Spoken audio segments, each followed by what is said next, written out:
you say about Lotto being a stomach churning event?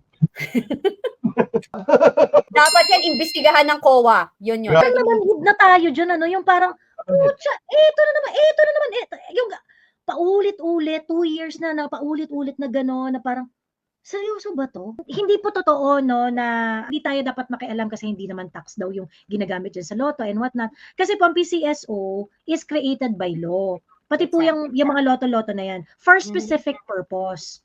Pang charity nga yan. So, ibig sabihin, kapag tinatarantado ang mga tayaan dyan sa Lotto, nade-deprive ang mga Pilipino ng mga tulong na itinalaga ng batas na dapat makarating sa mga kababayan nating kapos. So ngayon, ang purpose niya ay mag-generate ng fund. Ang pera natin, hindi lang po nanggagaling yan sa tax. Nanggagaling din po yan dun sa mga income generating na government-owned institution.